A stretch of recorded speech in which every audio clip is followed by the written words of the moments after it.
Hi, everyone. Welcome. It's a pleasure to have you here with me tonight. I know that one of the most important things that we have in our business is actually our inventory. So in order for us to create a proper listing that customers are attracted to, we need to be able to give them something to look for. Now, there's two ways of actually listing a product on Amazon. We're going to go through the easy one first, and that is, for example, can everyone see my screen? Would you mind typing a 1 in the chat box for me if you can see my screen, please? So this is an example of a product that I just pulled up out of nowhere. I decided I was going to look for something that I wanted to post. What you see in front of you is the actual listing, but here, this particular box that I have is an app called Zally.io. It is a free app. What I like about it is it can tell me right away if I'm going to make money or if I'm going to lose money, and whether or not I want to ship it as merchant fulfilled or I want to ship it as Amazon fulfilled, and where my better margins are. Now, if you're shipping to .ca or shipping to Canadian customers, it's probably not a bad thing to ship merchant fulfilled. But when you're shipping to customers in the US, where 99% of my customers are in the US, I try and do as much FBA as possible. On a rare occasion, I will have to do merchant fulfilled when something that I've got, a lot of inventory in suddenly goes hazmat, and Amazon no longer allows me to ship it into their warehouse. I have to ship it myself. Or times like now when we're heading into Valentine's Day and my products won't make it in there fast enough, but I can ship it to the customer direct, then I will. And then Q4, which is everybody's big season, who doesn't go shopping at Christmas time? Whether we need to or not, we tend to spend a lot more money during October, November, and December. And Amazon does have limits to the dates when they promise inventory will get to a customer. So if I'm past those inventory dates, I may list something and ship it myself because I know I can get it across the border in 5 days and get it in the customer's hands, rather than trying to send it to Amazon, wait another 5 days before the customer gets it, another 5 days, and then they risk not getting it in time for Christmas. So here's an example of one that I thought, let's see, I want to sell this item. What do I need to do to sell this item? Well, generally, you're going to go down and there will be a spot in here that says, do you have one to sell on Amazon? And you'll click that button. Now, the other way to do that, sorry, that's the one thing about this app, is it does get in the way sometimes. The other way to do this is to actually pull the Amazon product code. If I'm making you dizzy, I apologize, which is at the bottom of the listing. You'll pull the product code. Here, they call it the ASIN. It is exactly the same as a UPC, but this is Amazon's version of a UPC code. So you'll take that, and once you're in Amazon itself, from your Seller Central page, you'll want to go to Inventory and add a product, which is where I am right now. And you can actually paste in that ASIN number and search for the product. And all you have to do really is say, sell yours. I'm not going to click this because I don't have this product to sell, but it's as simple as that. Once we go through the examples that I'm going to show you tonight, I'll walk you through all the other steps that are required for adding this particular product to your inventory. Now, what I wanted to show you tonight is a product that I picked up myself. And yes, I bought these at Dollarama, and there were 3 different little sets. So I created these pictures of these products, and I created a little fun image where the little boy gets to play with these. The reason I put them in PowerPoint for this product is because PowerPoint has a pristine white background, which is what Amazon wants. They will not accept any images that have any kind of shadows on them, that are blurry, that the white background is a little off-white. They want a pristine white background. The other thing with your images is the longest side, whether it's the height or the width, the longest side must be at least 1,000 pixels. So when I save my images, I always make sure I save them to the size that I want them. And I always have one side be at least 1,000 pixels. One of the tools that I use for cleaning up backgrounds is a tool called Clipping Magic. I'm just going to log in there and I'll show you what my images looked like originally. So if we scroll down, these are my original images. Notice how they've got all kinds of weird backgrounds on them. I actually took it on my tablecloth, on my dining room table, and this is the end result once I use Clipping Magic to clean it up. That tool is actually pretty cheap. It's about $4 a month. And what it does is it uses an algorithm to recognize where the image is. You simply put either a green stroke or a red stroke. Green means keep the image, red means get rid of the background.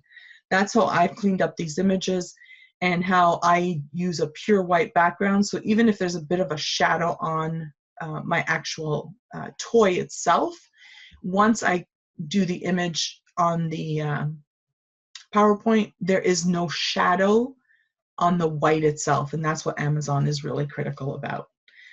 So I'm actually going to now create the product listing for these particular 3 toys that I have. And I always like to, in advance, set out what I want to say. What do I want to call these toys? What is the product description going to look like? My 5 bullet points. And the most important, and I'll cover this again as we get to it, the most important are your search terms. You're allowed 250 bytes, which means it only counts the number of letters you have in there, no commas, no periods, no spaces. So 250 bytes, take advantage and use as much of it as you can. But let's go ahead and create a new product listing. So because I know that these items aren't there, I already checked. I took a look at the UPC, I did a description, it's not there. So I'm actually going to create a new product listing. What kind of item is this? You can put in here and ask Amazon to find it, or you can go right down to the bottom. We know it's a toy. We know it's a toy vehicle. When we look at the toy vehicles, is it a vehicle charger? Is it a vehicle garage? Is it a vehicle playset? Or is it a vehicle? Well, there are 2 little trucks involved here, but I wouldn't call it a playset. If you think of like a Hot Wheels garage with all the Hot Wheels and the track and everything, that's what a playset is. Ours are really just toy vehicles, and you select. So this brings us to the very first page of the actual listing creation. Anything that has the asterisk beside it is mandatory to be completed. You don't have a choice. If you don't complete it, it's not going to let you go any further.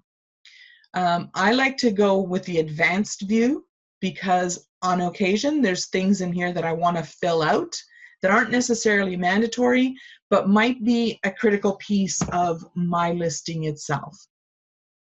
So the product ID, we use a UPC code in Canada and the US. The other thing that you might have is the ASIN. So if you found this toy on .ca or .co.uk or .japan, you found the actual product on a different Amazon site, and you know what the ASIN number is, and remember that is that little 6 or 7 digit code starting with a B that Amazon gives every single product. It's their product identifier. If you know that, you can put it in here and it'll populate most of the information for you. Because this is a brand new listing, I start with the UPC code. And what I'm going to start with is the actual UPC code. So you'll notice there's a bunch of UPC codes. This one here is considered the ASIN. I did some testing earlier, and that's why you're going to see some drop downs in here. If you've never done anything before, you won't see it. I also have the memory, keyboard memory open on my Google, and that's why it's there as well. If you don't have it, don't worry about it. If you have a scanner and you can scan the product, it'll populate wherever your cursor is. I have a scanner. I very rarely use it. I just tend to type in by hand what it is. So I'm going to type in what's on the back of this particular product. 277605. So that is the UPC code. The product itself tells me that I cannot sell this for any child under the age of 3. And product name, this is where I go back to my spreadsheet and I go, okay, what did I call this thing? Just do a copy and paste. It's easier to think about all of these things before you start your listing. And I try and fill out, see it tells you 57 characters left in the title. I try and fill out as much as possible and use up as many of the characters as possible. Are you all familiar with SEO? Yes, so believe it or not, your title is part of your SEO. So you'll want to put as much information in your title as will be part of the search. So the brand name for this particular toy is Montoy. The manufacturer, if it doesn't have a manufacturer on the box and it's just made in China, you can keep it the same. And that's exactly what I'm going to do. I have no idea who the manufacturer is. Does it have a part number? Although it says mandatory, not every item that you have will have a part number. And if that's the case, I generally will make one up. I know you're not supposed to, but if I don't have a part number for my product and it's mandatory part of this, then I'll make one up. Lucky for me, this particular item does have a part number. So I'm just going to enter it in.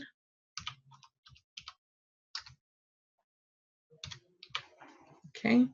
The color here is yellow, and I'm filling this in so that you can see, but also down here there is a drop-down list. So why is there a color map versus the actual color? So you might call your shirt that you're selling light blue.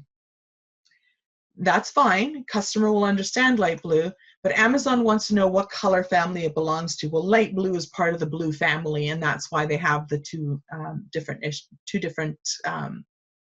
lines and fields for that here. We don't have a size in this particular product. We don't have a skill set or size map. But let's say this was a shirt and we wanted to call it 2XL for the shirt. In the map, you'd have to pick Amazon's extra, extra large to represent the 2XL for their size map. It's all part of how their algorithm works. So if you're wondering why do they need it their way, you'll want to say what the tag says, and you'll also want Amazon's algorithm to pick up the size as it's needed. Okay, so that's the first page. Not so bad so far. Then comes the variation, and this is probably the trickiest one of all of them. And if you don't do it from the beginning, it's very difficult to go in and actually set up a variation after the product has been listed. There are times where, for example, you're going to have a product listed on Amazon and it is a black blender, but you found the exact same blender in red and you want to list a variation of that blender in red. You have to go through an extensive spreadsheet to actually create that variation. I'm not going to go through that spreadsheet tonight. I'm going to just work through the variation that's here. It's a little simpler. Once you do it once or twice, you'll have no problems being able to actually go ahead and create it yourself.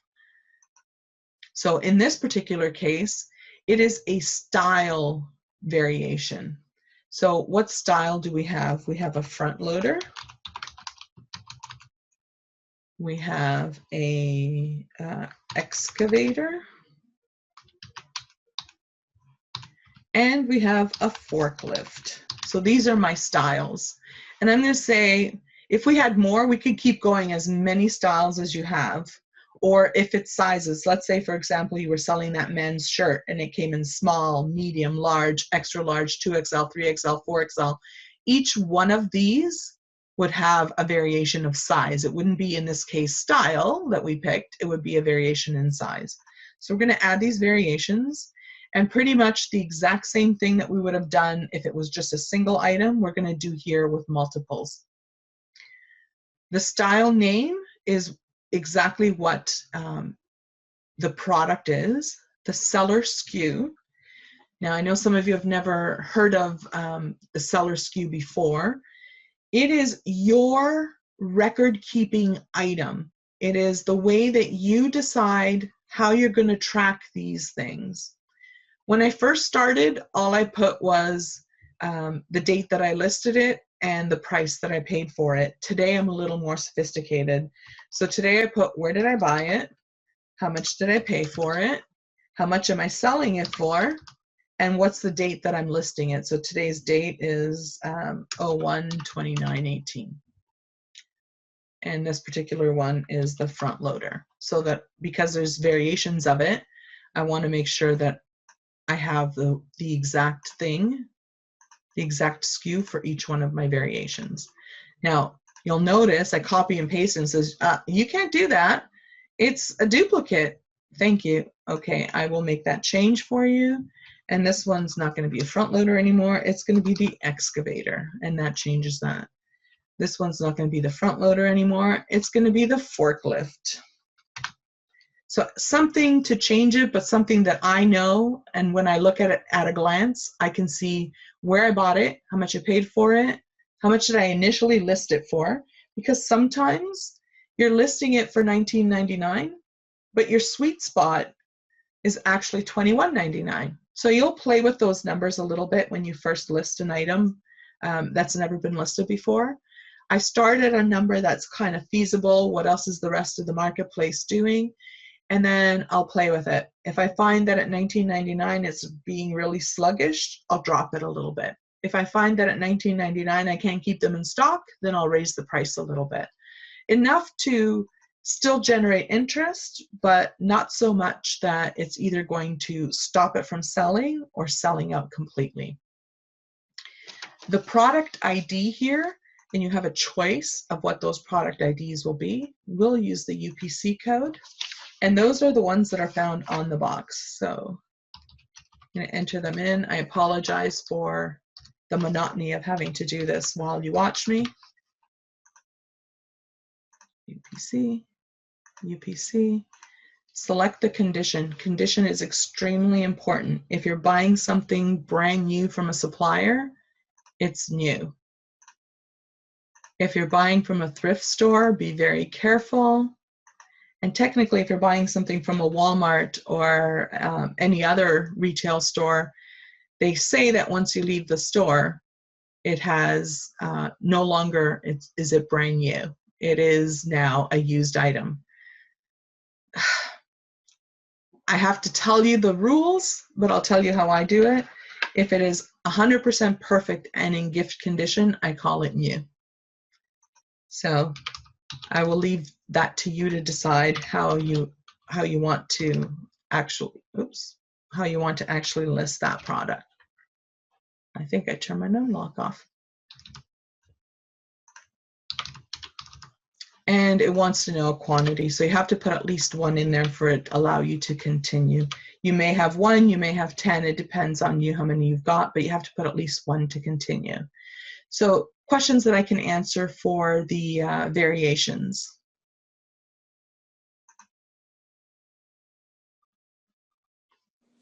I have a question. Sure. Is this going to be a bundle? Like, are you sending them all in together? No. Or is this a listing for separate individual items? So this is an individual item. It's a 2-piece item. So here's the item itself. It comes together as 2 pieces. Do I have it with me? Hold on, let me see. Can you guys see this? Yeah. That's how it comes. So it is a 2-piece item, but it's not a bundle because it's sold as a set. Okay. So if I was selling all 3 of these together, that would be a bundle. But I'm selling them individually.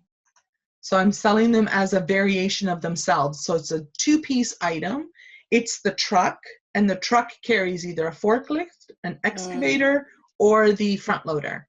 So they have a choice. And what this does is, as people click through your listing, they all carry the same bestseller rank. So even if one isn't selling as well, it still has the same views, the same clicks, and it's still being carried along the same as the rest of the variations. Okay, thank you. You're welcome. All right, so now we have to go to the offer. And there's really nothing in here that is mandatory, except you have to tell them, it's not even in here. Where's my price? Oh, I put the price in the variations. I apologize. Typically what will happen is, if this is not a variation, you will have to put in your SKU, so your own personal SKU in there, and the price on this page.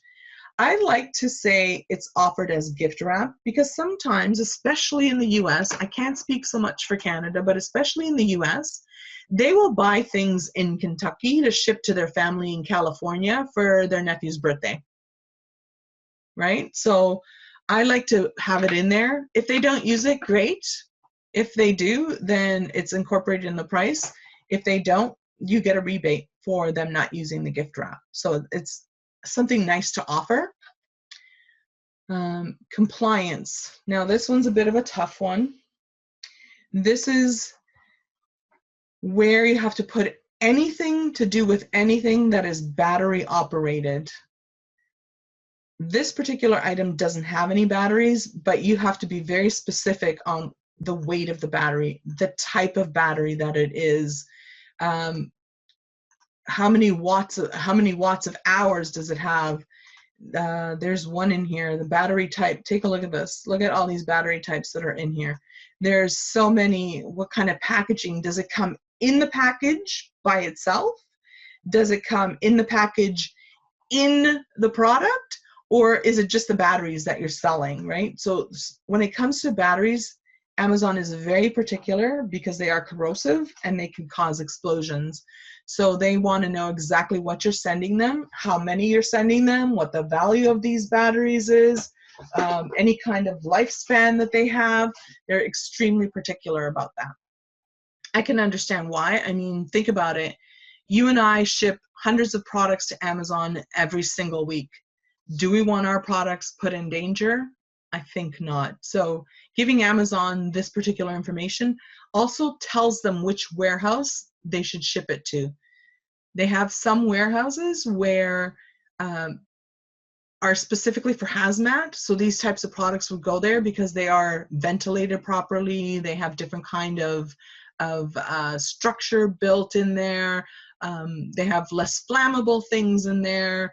So very, very important to make sure. And when you do have a product with batteries, before you ship it in, make sure you have all the details, because Amazon is famous for calling you up or sending you an email saying, sorry, we can't let you sell this product until you give us the information on the battery. Even though Mary Jane and Tom have already given them that information, they want you to give them the same information. They are checking up on you, the seller, not necessarily the product. I know it doesn't sound fair, but unfortunately, that's Amazon's way. They want to make sure that you know what you're selling. Now comes time for the images. So we're going to choose a file. So here's my images. What do we want the main image to be? The main image needs to be one of the product. It can't be one, what they call a lifestyle image. It has to be one of the product. So we're going to add that image in there. And you'll notice in here, your image has to be at least 85%. It can't be white space. It has to be 85% image and 1,000 pixels. If it's not 1,000 pixels, Amazon will shut your listing down until you fix your images. Crazy as it sounds, they want people to be able to zoom in and see what it is that you're selling them. Now, because we have 3 products that we're actually selling, I'm going to add all 3 of the images here, plus the lifestyle image.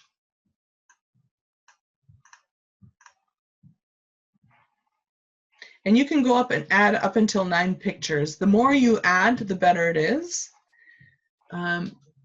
One thing that you can't do unless you are the brand owner and allowed by Amazon is to post videos. It's not available to us yet. Right now, it's just images. As a brand owner, once you are registered with the brand, then you can definitely go ahead and post videos. And you also have nicer description boxes. It's not just script, it's actually script and images. So it takes a lot to become a brand owner. If you're thinking of private label, then anything that you do private label with your brand, you'd be able to do that for if you register your brand. So those are the images I'm loading for this particular item. Our next step is the descriptions. Now I've gone ahead, like I said, and created my description. So I'm going to copy and paste. Key in here when it comes to your description is don't just talk about the product. Give them a reason why they want to buy your product. And I repeat the title of the product 2 to 3 times in my description. So what are these good for? It's great for hours of imagination, let them soar to new heights. So what you want to tell them is, you know, it's a great way to teach young children how to be creative and dig through their sandbox. Great withstands playtime and having it thrown across the room because it's durable plastic. So the most important thing here is to give them reasons why they want to buy your product. So imagination, great for small hands, durable plastic. Why do they want to buy your product? You know, teach them about what these tools do. Show them how to excavate in their sandbox. So little things like that. Anything that will capture their attention. And oh yeah, by the way, it's going to withstand the fact that can be thrown across the room and nothing will happen to it. So that's part of your description. In my bullet points, I like to put things that are not in my description, but that enhances the actual product. So in this particular case, our first bullet point says, you know, it's made of durable plastic. It includes 2 machines. Pick the one that you want.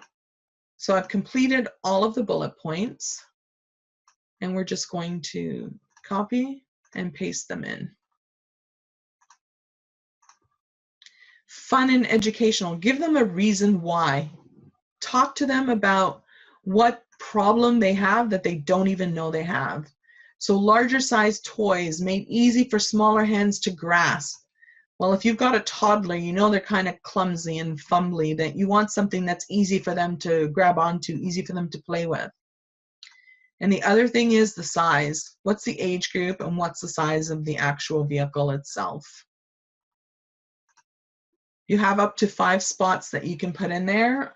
I only had 4 in this particular one, but you can go up to 5. And try and fill in as much as possible when it comes to all of the bullet points that it gives you. This one here has small parts, so we do have to say it's got choking hazard.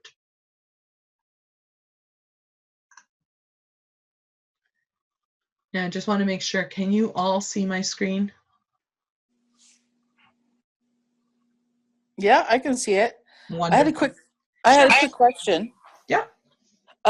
Now, are these bullet points going to show up for each individual listed item? Yes, they will. So you have to be kind of generic in your descriptions then, because it's going to be copied for 3 times. That's right. So what's going to happen here? Now again, the seller SKU is how I identify what this product is, where I bought it, how much I paid for it, and what I initially listed it for. And it's important for me if you've only got 2 or 3 items, it doesn't matter. But when you've got thousands like I do, it is definitely important to try and keep track somehow at a glance, especially if you're trying to do a recall or you're trying to do return of something. You want to know whether it's worth it or not for you to have this product recalled, have it returned. You know, what's the cost of it? Do I want to put this on sale? So it's really important that you understand where you bought them, how much you paid for them. If you have a different way of tracking them, that's great, but this is how I do it. At a glance, especially when I'm looking at my inventory, this is how I can see what I paid for it, how long it's been sitting at Amazon, because as you know, if it sits there too long, you get charged storage fees. And I don't want to be paying Amazon any more money than they deserve, because they already take 2/3 or up to 2/3 of my money. So I don't want to give them any more than they deserve. Oops, it is a UPC. And it's new condition. And we said I was going to sell them for $19.99.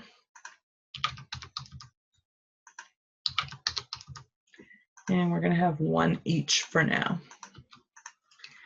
So we were at the keyword. This particular area is mighty critical. Now, Amazon wants to know your audience. Well, I usually put unisex children. That's my target audience, typically for a toy. You could put boys. You could put girls. I mean, what girls don't like playing in dirt? I know lots of girls that like playing in dirt. Any other attributes? So it's a 2-piece set. It has movable parts.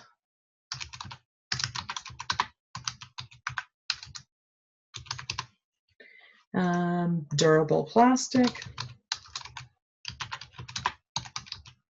So these are the kinds of attributes that it looks for. What is the subject matter? It's construction toys. Your search terms, and that's these guys. In here, how did I determine what the search terms were? Well, if we look at Amazon and we go to search for construction toys,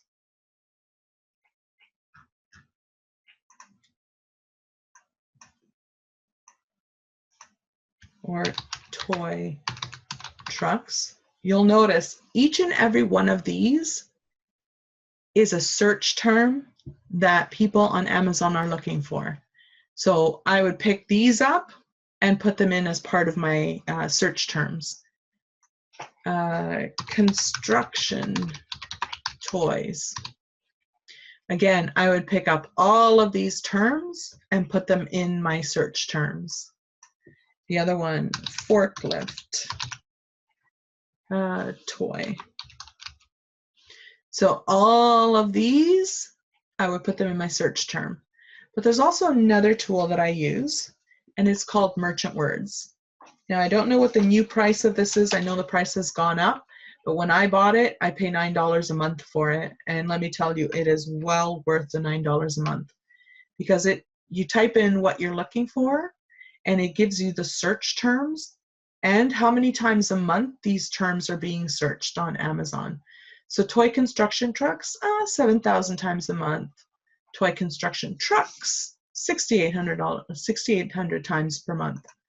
But then if we get a little more specific and we say toy excavator, well, have a look at how many times people are searching toy excavator. You think it's going to be one of those terms that we want in our SEO? Absolutely. Let's take a look at the forklift. Forklift, 30,000 times a month people are searching for forklift toys. Here's a specific name brand, Yale forklift toy. Even though mine's not a Yale, do you think I should be using that in my search terms? Heck yeah. People are searching this term 11,000 times. I want mine to come up when they search this term. Even though mine's not a Yale, it might be something better than what they're looking for. They might enjoy mine more. So why not use that in my search term? And if we look at front loader, look at this, a front loader toy, 12,000 times a month it's being searched. So this is how I go about creating my search terms. And I filled in, now you have a maximum 250 bytes for each term.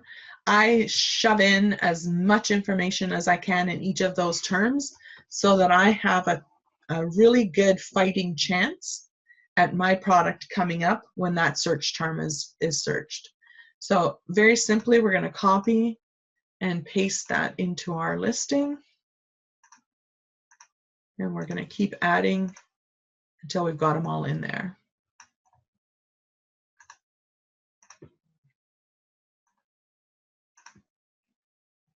Any style specific terms, like they give you some hints on here on what you can do. I don't have any style specific in here except for construction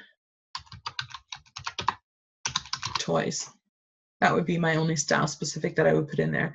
Now I'll go back and fill in the rest of these once we're off the call, but just so that you see how those search term works. The other thing that Amazon will not let you continue selling your product unless you have the age requirement. Now, we don't have a maximum age, but the minimum age requirement is in years, and it's got to be at least 3 years old for ours. There is no assembly time. So if we think back to that example that I gave you earlier about building the racetrack for your Hot Wheels, that requires assembly. It comes in a box and you got to put it all together. This one's already put together, so we don't need to worry about it. Our minimum age is in number of years. Is there anything in here that we're particularly worried about? There isn't. The only other thing that I fill in here is the actual product dimensions. Without this, Amazon doesn't know how much to charge you their FBA fees. So it's important that you have the size and the weight of the product for them to properly be able to know how much it costs to ship the item. So how big is this item? The item itself is 9 inches by 4 inches by 3.5 inches. And the package is 10.2 inches by 6.5 inches by 5 inches. And I missed something along the way. I don't see where the weight is. Here, the weight of the product is actually 10.2 ounces.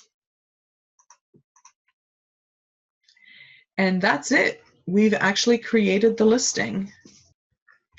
Once we hit save and finish, what that'll do is it'll put it in our inventory, but it will take up to 15 minutes for Amazon to complete the actual listing for you to be able to see it on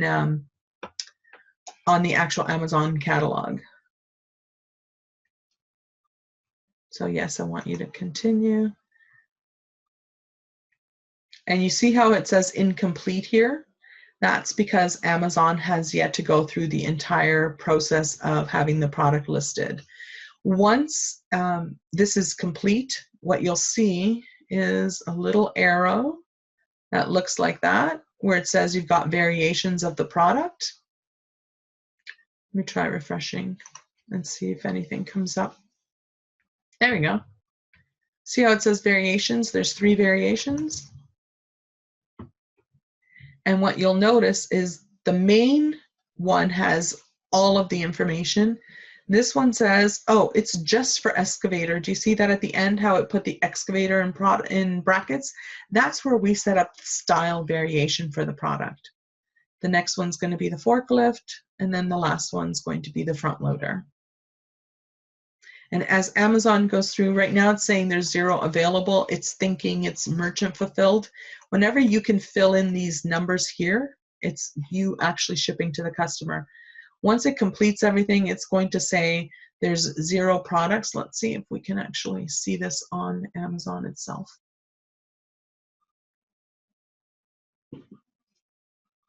There you go. It's currently not available. The image hasn't yet finished. Remember, they said up to 30 minutes to complete the listing, but everything that we did So it includes 2 vehicles, fun and educational. And there goes that silly Zally. Fun and educational, great for ages 3 and up. It says the size of the vehicles. It's got a choking hazard. If you remember, we said it has to have the warning for choking because it does have small parts. And here's our description. So everything we entered is here. The photographs themselves have yet not been uploaded, but they will shortly be. And that's how you create a listing with variations in Amazon.